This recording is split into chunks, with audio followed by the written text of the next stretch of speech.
Hi there Star Wars collectors, and welcome to another Bossk's Bounty video, and welcome to another opening older Star Wars figures whilst in lockdown.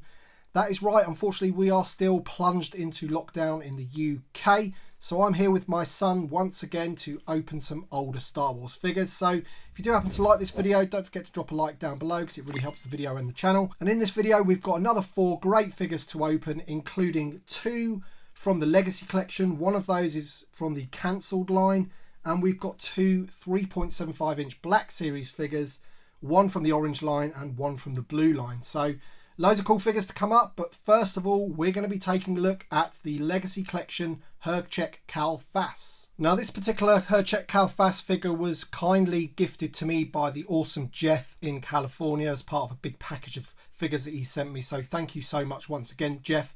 Can't wait to open this one up. I've left it a little bit long to open this one. My son has also gone on at me to open this figure because he thinks it looks a bit like Bossk, which it does, but it's not a Trandoshan. This is actually a Saurin or Saurin. Not really too sure how to pronounce these species, but this guy was apparently a droid trader in the cantina. So let's get him open, but first let's take a quick look at the packaging of the Legacy collection. These had always nice images at the top there. We've got the red Star Wars logo, Legacy collection written there, of course. And of course it was part of the droid factory line. You always got a piece of a droid to build. And I've been opening various figures from the Legacy collection over the last couple of months, and I've got all sorts of pieces but no full-on droids apart from one which Daniel Chart kindly supplied the dome of the head of one for me. But that's the only one I've managed to actually complete. But there you go, Hrchek Cal Fass. He's BD33 in the line, and we're going to get him open right now. Alright, so here is the droid piece that I was talking about. So it's the body of R4P44. So it's obviously my job now to track down the rest of the pieces for this droid so I can build the whole thing. Alright then, so here is Hrchek Cal Fass out of the packaging, and obviously it's a great looking figure. A lot of the Legacy collection figures were really good. Lots of articulation on the elbows and the knees, everything you're going to need. I do realise that there were a few complaints about the accuracy of this figure. I think it was like maybe the eye colour and a few other bits of his clothing possibly weren't exactly the same, but nevertheless it's still a really good figure, and of course you can really see the sort of likeness of him and Bossk. You know, they are very similar. There's no getting away from it. So what do you want to say about him? He looks like Bossk, but he actually isn't. No, he's not. He is not Bossk. As we said, he is a Saurin or a Saurin. Nevertheless, he is very cool. Awesome looking figure. Details on him are fantastic. And if you've got a cantina setup, he's a must-have for that cantina setup. You need him in there. There's just the back of the figure there. He comes with a little holster for his gun. I'm not going to take the gun off and put it in the holster because it is taped to his hand, as you can see there. But it does come with another little accessory. And what's that, Little Bossk? His cup. Tiny little cup, which is always good for the cantina. So thank you very much for that. Alright, next up is the number 3 Darth Vader from the Black Series 3.75 inch blue line. These came on card backs with the TIE Fighter pilot design on the back there. And on the back there we had this blue line, which is why they're called the blue line, obviously. So what are you going to say about this Darth Vader, Little Bossk? People say that he's the best Darth Vader to get. That is right, yep. There is a consensus that this is probably one of the best, or if not the best, 3.75 inch Darth Vader that you can get in terms of the sculpt and the accuracy. I've had this a while and I've always wanted to open it, and the reason I'm opening it in this video is because obviously we're going to be getting the Rogue One Darth Vader next month at some point, and I really wanted a decent Darth Vader to compare him against, because the only other one that I've got open is the VC08 Darth Vader, which is not a great Darth Vader. I don't like the chain around his neck. I also do have the Darth Vader from the 3-pack where the mask comes off his face and you've got Luke Skywalker's face in there. Again, not really a great Darth Vader in my opinion, but this one, apparently, I've never had this loose, so you know, apparently it is supposed to be the best Darth Vader out there. So let's crack it open and have a look. Alright, so here is Darth Vader out of the packaging, and as you can see, he is a very good Darth Vader. I believe he is based on the Revenge of the Sith Darth Vader, but ultimately could be used for A New Hope as well. He doesn't have the cloth material going down here, that's more sculpted in, but he does have like an underskirt, as you can see there, and he comes with a unlit lightsaber and a lightsaber that's ignited. But as you can see, he is a decent looking Vader. I do like this one a lot. Loads of articulation on it. He's got, you know, ball jointed head, shoulders, elbows. The thing that I like about him the most is the wrist is at the wrist and not at the glove. So they turn very nice. He's got torso movement, and he does have ball jointed hips and knees. And of course he has hinges at the ankles as well. So full articulation. You can see he's got in that sort of force pose there, looking pretty good. We've got the unlit lightsaber in his hand there. And what do you think of this guy, Little Bossk? I think his head sculpt's really good. It does, yeah. The helmet does look particularly good, doesn't it? Very good indeed. Doesn't seem to have the red eyes as much as I can tell, like some of the figures do, but that's all right.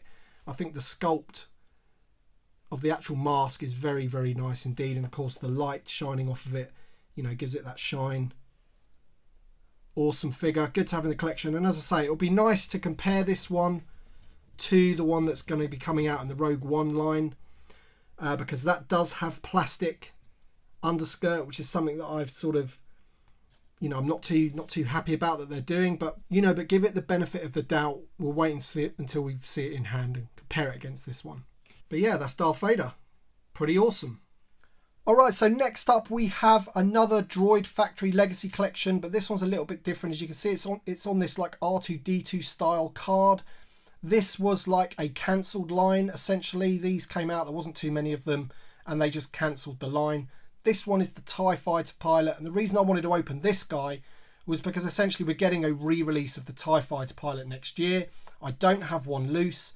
I haven't opened my TIE Fighter to get the one that's included in that out, so this is the only way that I'm going to have one of those loose to compare to when we get the new ones for next year. Ultimately, it's still an old sculpt. It's been going around for a long time. I don't even think it's got ankle joints, which is pretty poor. But we're going to take a look at this figure now. But let's have a look at the packaging, because this is interesting packaging. As I say, this is the cancelled Legacy Collection line, right at the death of the Legacy Collection. And we've got the image there of the TIE Fighter pilot. You get this piece of a protocol droid there. And you can see, you can build him up. And there's some other figures in the line. There were some decent ones. This Pablo Gill's a great figure. I'd love to get that. That's something that I definitely need. I do have the Biker Scout and have a few of the others, R2-D2, but Pablo Gill was always one that I wanted, and I think he's quite expensive on the secondary market now. But yeah, we're going to crack this guy open. One of the other reasons that I'm going to be happy to open this one is because he does have a cracked bubble, as you can see there. So, you know, it's got no real value to me really as a carded figure. It needs to be opened. So let's open it and find out what it's like. Here's quickly the leg of the protocol droid that you get. Knee articulation, so pretty good figure. If you manage to build the whole thing, be a pretty good one. Yep, that's that. Alright, so here's the TIE Fighter pilot out of the packaging, and as you can see, he comes with two accessories. You get this blaster here and also one in his little holster there.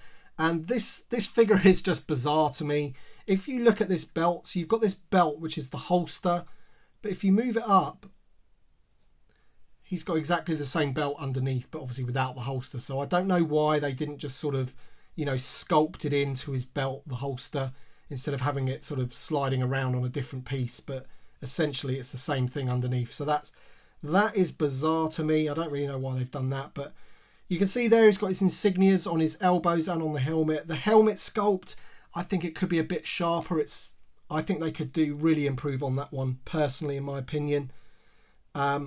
This is unlike the Darth Vader. The articulation for the wrist is at the edge of the gloves rather than on the hand, which is frustrating to be sure. Apart from that, he's got decent articulation on his upper body, but of course we've only got the swivel hips and we've got ball jointed knees, but there's no articulation whatsoever at the ankle, which is just, you know, the fact that they're repacking this figure next year with that articulation, I think that's pretty poor in my opinion. Little Boss did want to say something about this figure. What did you want to say about him? He also has a removable helmet. He does, yeah. He does have a removable helmet, which is a bit funny for this figure, really. You never see them take their helmets off in the films. Don't think it's overly necessary to do that. So let's take the helmet off. And then you can also take the chest piece off like that. And to be honest, the head sculpt underneath isn't actually too bad. It's a pretty good face. Not bad whatsoever. Obviously, it does look better with the helmet on and that chest piece on there with a little peg, like so. But yeah, I think personally a new TIE fighter pilot would be the order of the day. This one's a bit dated and I think it could just be improved on. But there you go, it's another figure for the loose collection. Alright, the last figure of the day is from the 3.75 inch Black Series Orange line, and it is number 8 in that line, and it is the clone pilot. Some people call this guy Oddball from the Phase 1 clones. I think you can get a figure very similar to this in the Clone Wars line, and he's actually called Oddball. Obviously, the vintage collection Oddball is from Revenge of the Sith. One thing to note about the Black Series 3.75 inch line is that the glue on the cards was very, very poor, and as you can see, that just literally fell off. I did not attempt to take that off whatsoever. It seems to have only had a bit of glue in the corner there, and the rest of it has just completely come off by its own accord. So very poor packaging indeed. Very boring packaging as well. Nothing going on with this as well, and it's just a godsend really that the vintage collection came back and replaced this rubbish. And we're going to go out of the package right now. Alright, so here is the clone pilot, and as you can see, it uses pretty much the same sculpt as the skinny clones that we've got for maybe the 501st Clone Trooper and various others. Usually they have an oversized helmet, but you can definitely see the legs there are the same, those skinny legs. I'm not a fan of those whatsoever. He does have a removable helmet, very much like the TIE fighter pilot that we've just seen, and he has that classic clone head there where he looks like he's rolling his eyes, which looks a bit bizarre. Apart from that, overall it's not too bad a figure, but Little Boss, you've noticed something about this one, haven't you? I've got this figure loose and he's not pink, but that one that we just opened, he's pink. He's gone pink, hasn't he? I don't really know what's happened to the plastic there. You can see he's gone pink on the shoulder there. He's gone pink just around the arms. So, and on the knees. So there's something that's happening with this plastic that's, making them go pink. Unless the figure's supposed to be like that, which I highly doubt. Because as my son said, he has this figure loose and his one is not pink like that. So let me know in the comments below if yours has done that. Be interesting to know. But there he is. Clone pilot with the helmet there. And again, this is just going to be one that's going to sit in the background of my collection. It's it's not a great figure, and probably do with an update. I think the whole clone mold could do with an update. Not a fan of these skinny legs, and even though it does have plenty of articulation, I'm just not a fan. Alright then guys, that is us opening 4 more figures whilst in lockdown. I hope you've enjoyed the video. We've opened some pretty good figures here, 2 at least anyway. We've got Hrchek Calfas for the Cantina. We've got a decent Darth Vader out of the package.